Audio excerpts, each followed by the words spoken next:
Good day, everyone. We're back, new video. And first, before I get going, please accept my humblest apologies if you notice there's an exorbitant amount of background noise. I'm actually in my mobile studio, aka my car.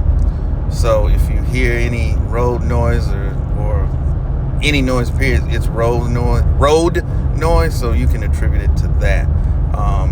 It was just a situation where I felt like I got hit with the need to make this video, and so I just decided, you know what, I'm just gonna turn on the camera right now while the idea is on me, so I won't forget exactly what I want to say.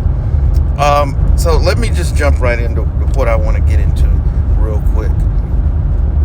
I have been watching basketball, and I'm going to date myself, but since the late 1980s.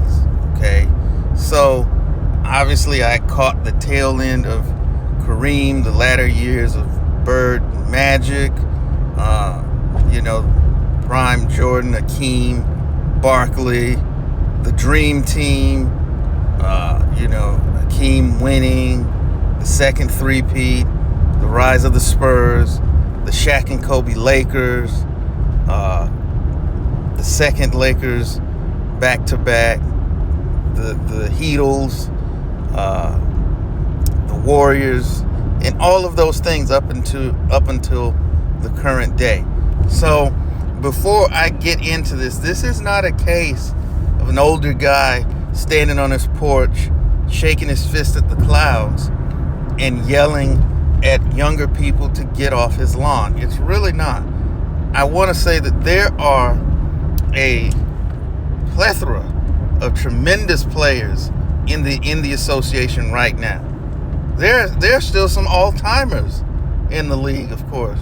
You've got Steph, you've got LeBron, KD, and a few other guys that that are for sure fire, first ballot Hall of Famers, true all-timers, and been glad to be able to watch their careers develop and progress. Absolutely. But my issue is with this trend that I have seen among basketball fans that feels the need to detract, to tear down entire eras and players of the past in order to prop up the current one. Now, you see this, usually with the sycophants, and usually they're doing that to elevate LeBron.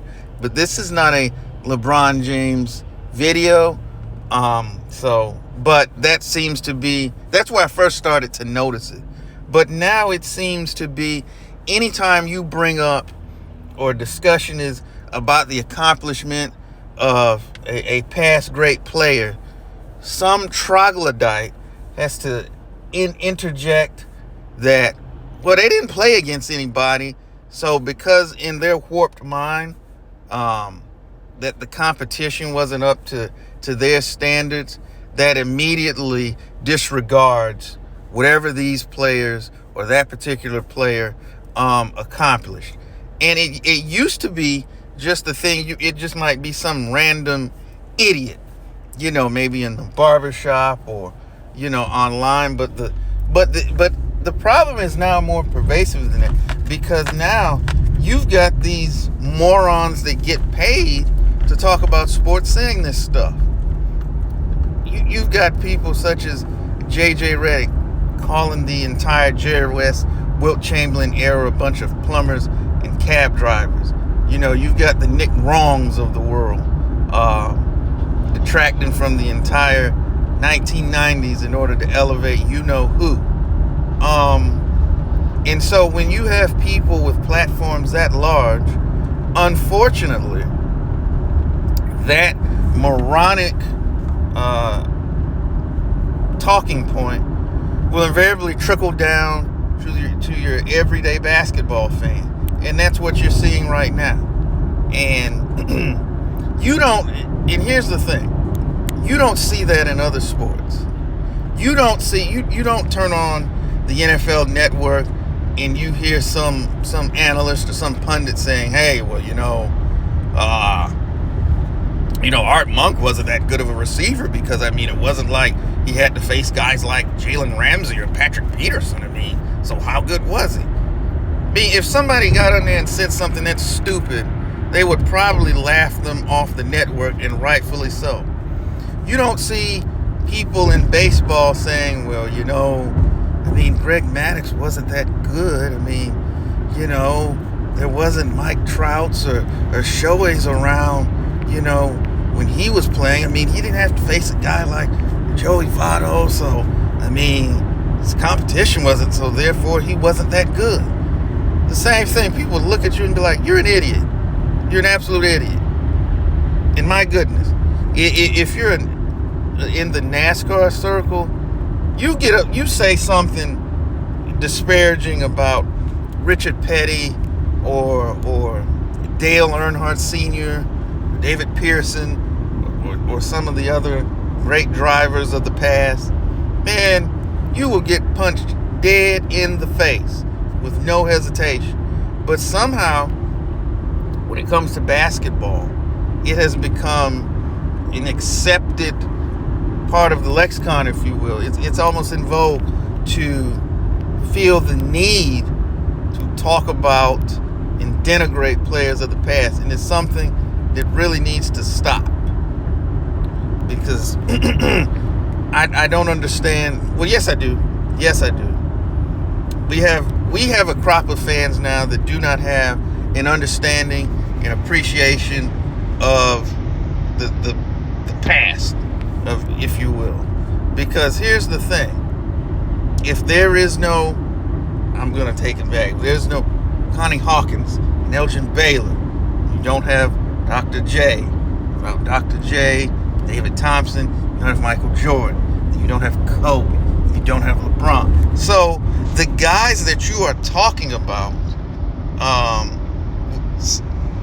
with such from a derisive standpoint, these are the guys that the players that so many of you work overtime to prop up today are literally standing on the shoulders of giants, and you don't understand that. And then here's the other thing, for the people who love to say that, oh, well, it was just a bunch of plumbers and cab drivers and store cable repairmen back then. So here's the question I have, and this is why I know that this is a bad faith argument and it's disingenuous. At what point is the line of demarcation? And what I mean by that, let me break it down, because I have some of you who have this are a little bit slow. At what point did we go from a league associated with a bunch of stiffs, cavemen, cab drivers, electricians, to all of a sudden it's just chock full of world-class athletes and the most skilled players at any point in the history of the game? So what point do we look and we can call it BCB or BCD, before cab drivers, and ACD, after cab drivers? That way, just like we do in history when we're studying, we can look back and we can delineate between the two. But when you ask this, you can't get you can't get an answer, because they don't have one.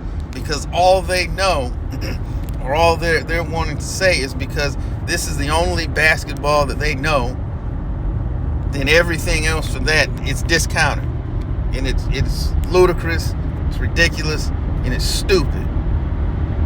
And those of us who have an understanding of the history of the game, feel like we are caretakers and preservers of the history of the game, not at the detriment to today's game, quite the contrary, but to understand and appreciate it, so you can look back and see, all right, where we came from in terms of the game of basketball. These people don't care about that, and they are not true fans of basketball. the way I see it. But I just had I just wanted to get that out. But I did want to know, for those of you who will watch, what do you think of this trend that's been going on and still goes on even to this day? You know, do you agree? You know, I get the quote-unquote evolution of the game, and that's another video for another day, because I have a take on that. But, you know, what do you think? Do you think the problem is as bad as I say? Or do you even think it's a problem at all? Am I just some bearded guy shaking his fist at clouds? But let me know what you think down in the comments section. So we'll be back with more videos soon. Take care. Make sure to tell those that you love them. Peace.